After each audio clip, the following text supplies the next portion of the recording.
O RFI Convida de hoje vai falar com Paulo Sérgio Pinheiro, ele é presidente da Comissão de Investigação sobre a Síria.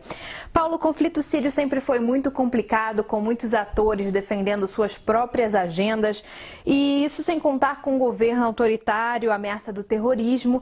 O que o senhor vê como o maior obstáculo para a paz na Síria hoje em dia? Durante esses 6 anos, o maior obstáculo foi efetivamente a diversidade de Estados-membros da ONU apoiando as duas partes no conflito. Sempre a nossa comissão espera que um momento de negociação ocorra. Acho que nós estamos vivendo esse momento. Primeiro porque houve as reuniões de Astana, no Cazaquistão, que declararam 4 zonas de desescalada, isso com apoio da Rússia, do Irã e da Turquia. E isso fez diminuir o número dos ataques aéreos. Mas, ainda que, por exemplo, o sul, na fronteira da Jordânia, esteja razoavelmente sem combates, o mesmo não se pode dizer do norte, no governorado de Idlib, e também nas áreas que os curdos controlam. E o senhor é relator da ONU, investigou violações de direitos humanos no país, inclusive ataques químicos atribuídos ao governo de Bashar al-Assad contra a população civil. Mas tanto essa investigação como tantas outras resoluções da ONU foram bloqueadas pela Rússia.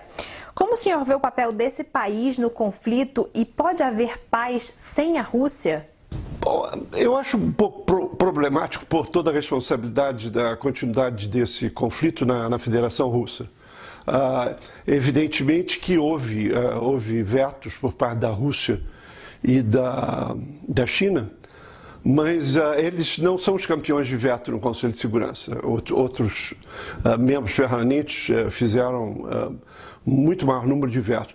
Então, eu acho que a divisão entre os 5 membros permanentes no Conselho de Segurança é a expressão dessa complexidade, dessa multiplicidade de frentes no conflito. Hoje, a Rússia tem desempenhado um papel positivo nas negociações de Astana.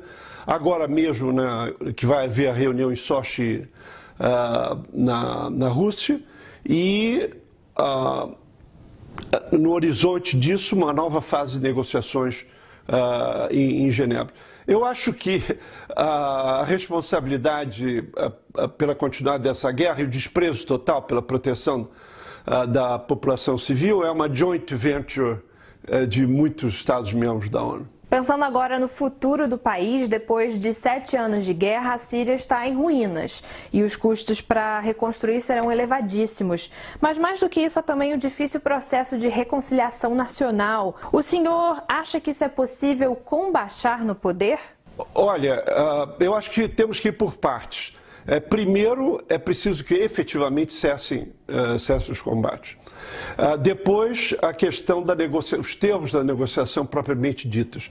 A Rússia propôs que nessa próxima reunião de Sochi se discuta uma Constituição. A Constituição vai ter que se confrontar com a questão do Estado de Direito, instituições que possam se controlar. E, no final, como houve muitas outras transições depois de conflitos, como a Nicarágua, El Salvador, na Argentina, você tem a reconciliação nacional, e que não deve faltar, efetivamente, atender às expectativas da população em relação a alguns temas. Onde estão os desaparecidos? Quantos são os que estão detidos? A população precisa saber disso. Então, se eu posso dizer assim, esse pacote tem várias camadas. E a reconciliação, certamente, é uma das últimas etapas. Eu não sei quando é que vai acontecer. Paulo, vamos falar de Brasil agora. O senhor é membro do Centro para o Estudo da Violência da USP. Esse mês, a Human Rights Watch publicou um relatório dizendo que a violência policial no Brasil está sem freio. O que precisa ser feito para que isso mude e por que, na sua opinião, o problema vem piorando? Esse número muito alto de violência letal, tanto contra as polícias como pelas polícias, vem justamente, primeiro, uma sociedade profundamente desigual, em que especificamente os afrodescendentes, os negros, não têm direitos. Quem são aqueles que são dizimados pelas polícias militares no Brasil? São jovens entre 18 e 25 anos que morrem nos combates na periferia. O problema é que nenhum dos governos democráticos, apesar de todos terem tido alguma iniciativa, realmente assumiu essa questão. É como se o executivo não tivesse a responsabilidade de administrar o monopólio legítimo da violência. Enquanto isso não for quebrado, a democracia não vai ser consolidada no que diz respeito ao funcionamento das agências repressivas. E Paulo, qual é o estado da defesa dos direitos humanos no Brasil hoje em dia e o que a gente pode fazer para melhorar? Quer dizer, hoje está pior do que nunca, porque depois do governo estabelecido pelo golpe do impeachment, essas questões não são prioritárias. Houve uma continuidade dos governos Cardoso, Lula e Dilma no que diz respeito à promoção e à proteção dos direitos humanos. Foi no governo Fernando Henrique que se fez o Grupo Especial de Repressão ao Trabalho Escravo, que esse governo atual, um ministro do Trabalho, queria colocar abaixo. Então a situação hoje é pior porque você não tem um governo que lute ao lado das ONGs, dos defensores de direitos humanos, pela defesa e proteção dos direitos no Brasil. Evidentemente, espera-se que com um governo democraticamente eleito, esse curso possa ser revertido, porque todo mundo sabe o que fazer, não é preciso inventar nada. O problema é que há especialmente nos governos do Estado, uma dificuldade enorme por causa dos apoios políticos, o medo de descontentar esses apoios, então se dá mão livre para a polícia ser rápida no gatilho, o que é absolutamente inócuo, não diminui a criminalidade, só agrava esse conflito. E justamente falando de política, ano de eleição no Brasil, e nós temos um candidato que já se pronunciou diversas vezes em favor da ditadura militar, outro que está sendo julgado, acusado de corrupção. Sem querer colocar lenha na fogueira, mas como o senhor vê o clima político no Brasil agora?